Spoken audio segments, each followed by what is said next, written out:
of view, then she will come to realise what, you know what I mean, how Canada sees it. And I think that's really important. But... Hold on, so you're saying how Jared sees it is how Canada sees it? That's not what I'm saying, Why, you slut shamer? Yes. No, you're wrong. Go on. I didn't even say that. Articulate what you're saying, because I said I want Kelsey to go back in, because if she sees the live feeds and she sees the way that Jared talks about her, she will see it from the same way that you do. Okay. So, that's it. Oh, so she'd be like, Jared's a prick. Exactly. And then go back in and tear him a new one. She will showmance him and strategise against him at the same time. Yeah, you're right. That would be good. Exactly. That's good TV. What is not good TV is Levita and her crappy HOHs and just floating through to the end. And I think Canada will see that if it does come to that. The last thing Levita is doing is floating. She's been fighting every week, admittedly fighting for a completely futile cause. How many people has she nominated now? Like 6? 8? Who do we appreciate? So what do you think about Maddie? She took Phil aside and she said, look, you got to tell Nick to give me some space. She's like... She's a fucking knobhead. Full stop, anyway. No, but what do you think of the way Phil dealt with that? He's like, Nick... It was sublime. It was good TV, for one thing, and you can't argue with that. And he put Maddie on blast, and the other one. Why did Maddie want that space from Who Phil? could resist putting their own brother on full blast on national TV? And then Phil said, suck it up, buttercup. You get plenty of bitches when we get out of this house. It's a fair point. He's showmancing Nikki Graham, who allegedly is not playing the game, is nothing. But he can't get away with getting off with Maddie. Maddie is quite ugly, to be fair. James! What? It's true. I know, but she fancies herself. Maddie's awful. Anyway. So then... Yeah. Do you think Cassandra is a good player I've written? No, I think she's crap, but I think she's galvanising herself to a certain extent now that she feels like she's aligned with Tim, although quite clearly she isn't, judging from the way that Tim votes. So, I think... Do you think Cassandra is a good housemate? She seems to be playing like a reasonably good social game. I can't work out what I think of her. Like, I don't know if I like her or I hate her. I feel like I'm still open to going either way. Think of it this way. Who do you prefer out of Jordan Parhar and Cassandra? Cassandra. There you go. I prefer anyone other than Jordan Parhar. What? He makes me physically sick. But do you know what? I will say it, and I'll admit it frankly here. No one is doing a Big Brother Canada podcast at the moment. Apart from... Rob does it once a week. Sister Speak aren't doing it. I enjoy listening to Jordan Parker's podcast. Apart from, I skip the first, few hours. Because he's, full of shit. But at least someone's doing it. You know. You know what? To be fair, he's a better podcaster than he's a Big Brother player. And I think that's the most I can say about it. But did you notice that Nikki Graham referred to, was it on the After Dark we saw it? No idea. She referred to Dennis spitting on BBUK, and she said one time there was a contestant on BBUK that spat on someone. How disgusting! Oh my god! And how good is that? That was disgusting, to be fair. Oh wow, I forgot about that. That was amazing. I'm not sure what that had to do with Jordan Parhar, but it was good. Right. Anyway, so then. Oh yeah, Kelsey and Jared had that snog behind a teddy. That was the first time they snogged. Oh, that teddy is air grabbing like nobody's business. But that I just thought was just another example of her trying to stay in the house by using her feminine wiles, which I say, good on you. But did you not get the feeling? Girl. I know Raul and her didn't really want to campaign against each other, like. I thought they did quite a good job of that. It was almost like they were resigned to whatever happened, which is fair enough. I think most people would feel the same. But... Raul got Mitch to campaign for him. Well, he didn't get him to. No. Mitch offered to do that. Yeah. So it wasn't like Raul was aggressively going against Kelsey. And Kelsey seemed... Again, she seemed quite resigned to the whole thing. So... Poor thing. So then... it was the speeches. Raul said, I'm here to showcase who I am. I'm here to showcase who I am. And he looked to be wearing a tunic. It might have been a dress, I'm not sure. Kelsey said she'd made friends and an unbreakable bond in the house, and she wasn't apologising for that. No, she said she made a friend. But she was wearing another disgusting outfit with a really tight dress that was too short with a lace panel at the front. What is it with the triangle of doom that lays between someone's breasts? That's not a good dress. Where do these fucking Canadians shop, man? It's fucking gross. I swear on my life, I've been to Toronto. Yeah. And they've got this really good street. I think it's called Queen Street East or West or something. It's all like thrift stores and everything. I never saw a triangle down there.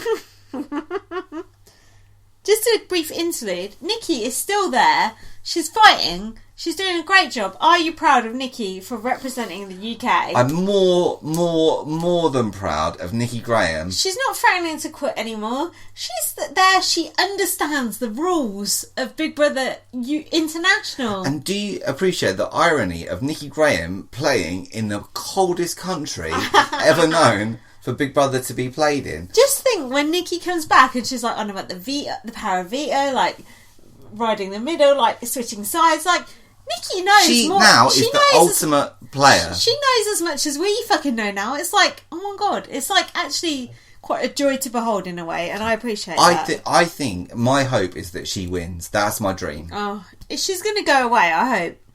Not away, a ways.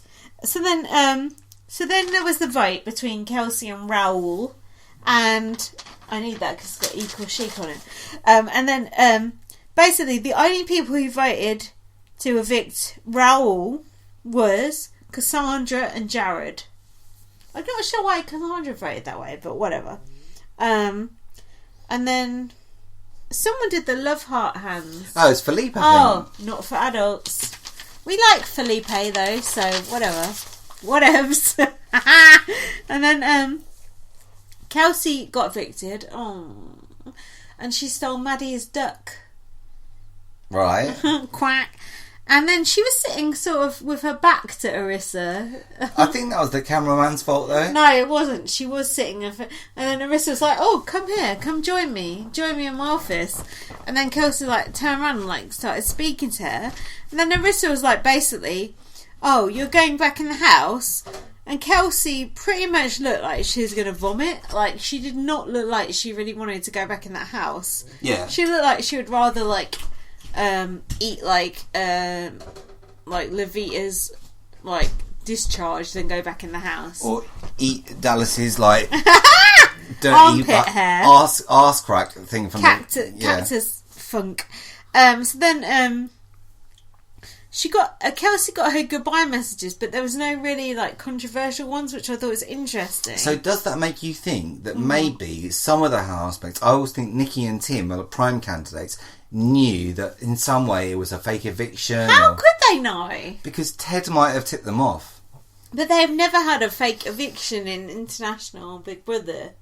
Do you think, like, you know, we are wild cards, and then we podcast all the Big Brothers, but do you think people like Rob Cessanino, whatever, will be like, why are they doing this fake eviction, blah, blah, blah, blah, blah, blah, blah, blah? Well, they're not used to BBUK and the way that we run our evictions and the messing around with the fix.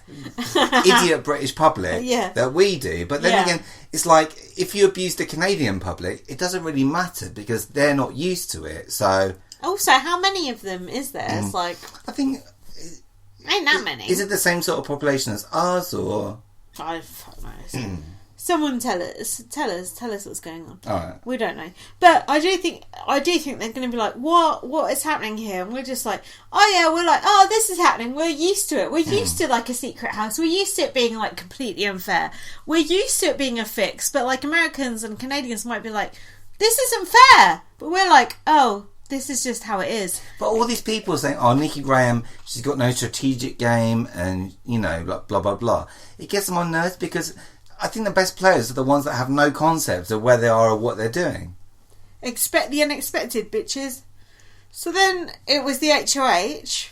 It was, you had to choose between, was the answer HOH, have not, or veto. And it's the one we have to nominate like the next person. And the final two was Mitch and Maddie. And Mitch threw it, basically. I seen his fucking hand go.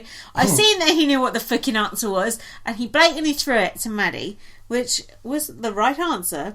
Maddie nominated Jared and Raul. And then she told them to to win it, rather. She said the back door was Levita. And then she tried to tell Raul about it. Raul's like, oh, I don't want to talk to you right now. But that's the first time we've seen the HOH, first of all, get the veto, and secondly, get the nomination, the eviction to go the way they wanted. And then... That's true. Just for once, it didn't actually mean anything. It meant nothing. So the veto was the roller disco. They were all wearing hot pants. Who do you think looked the best in their hot pants? Hundo Tim. Yeah, I was thinking the same. Whoa. He's got ever such long legs. He's got that tan. Oh, whoa. But I think Dallas, to be fair, has got a bigger package than Tim. Oh, gross. That's even more gross. I don't want to fucking choke on that fucking thing. So then, Maddie, you thought looked quite nice in her hot pants. Just for once. For once. For such an ugly person, I thought she looked quite nice. She's not ugly. She just, thinks she's better than she is. So they had to go from side to side, filling up the straw. Oh, flipping from side to side, floating. Who could think of such a thing? Raul was, doing it completely wrong. He was, just filling up the... And he was on the block, so why wasn't he trying harder? Oh, I don't know the rules. I'm a hard-working man. And it turned out that Nick of Fick won the veto. And fuck's sake, the cunt only went and used it. You would have thought of all the flip-floppers, he'd be the prime one. But finally he uses it, whereas Dallas has not used it for weeks on end. Now the only two people who were the resistance against the backdoor plan... The resistance, i.e. like in Star Wars, was Joel and Dallas. They wanted Jared out or Raul out rather than Levita. But this is the whole problem with this North American format that they do. Too many people fucking throwing things and trying to fucking be clever, and it's stupid. It gets on my wick. And also, you know why Joel wanted Raul or Jared out? Because he'd fucking voted for them last week. It was purely... a self-interested thing to want them out, do you know what I mean? Oh, fair dinkum, mate. Yeah, and Dallas has, set himself out as, the enemy of Jared, hasn't he? Yeah, rather stupidly. So then, it ended up that Levita went up, boo, as the backdoor plan. And then we saw them all vote. You said, as soon as Levita went up as an option, you said... There goes your week of bliss, Jared. It's true, though. Because you thought Jared was going to be in the bedsit with Kelsey, basically. Either way would have been good TV, because Levita and Kelsey would have been daggers drawn. And Kelsey and Jared would have been, what have you. Kissy kissy. But I'm glad it wasn't Raul and Kelsey. That would have been quite boring, I think. It would have been heavy on strategy, but not so heavy on entertainment. And I think this is what the BBCAN production people are quite aware of. They want to put the most fractious combinations together and get them, do you know what I mean, warring against each other. Yes. So then Levita and Raul did their speeches. Levita said, my people are my people, whatever happens. And Raul said, I'm just here to look pretty. So then they voted, and the only people who voted Raul out was Dallas and Joel, which I thought was very interesting. Nikki and Tim voted Levita out. Nikki and Tim are right tight with Levita, so I was really shocked about that. They just went along with the HOH. This was the closest, as far as I'm concerned, to a sheep vote as we've ever got. They just were going with the HOH's wishes. But why? Just to be sheep, do you know what I mean? Just because they didn't want blood on their hands, basically. So then, Levita got evicted, basically, down to Maddie, which is quite good, because the whole time, when we were seeing who was going to win the HOH, because we knew it was fake, I was, quite worried who it was going to be. I was like, oh, God, don't let it be Tim, don't let it be whoever. Because it was Maddie, fuck Maddie, she's a cunt. So, the fact that it was Maddie and that it's going to be Maddie who gets it in the net. Basically, if Kelsey goes back in, she's anti-Joel, because Joel evicted her. If, who's the other person? If Levita goes back in, she's going to be anti-Maddie. So, they're going to be looking out for those people. But the trouble is, because Nikki and Tim basically sold out Levita, they might be going, oh, we couldn't keep Levita because she was this, she was that. There's so much stuff that people could say that Levita and Kelsey could see. Do you know what I'm saying? But I think what Kelsey will see now, and Levita maybe not so much, is that like these two three-headed dragons on either side of the house, if they united and uprooted this cheesy middle that we keep seeing, then that would be the perfect solution, in my opinion.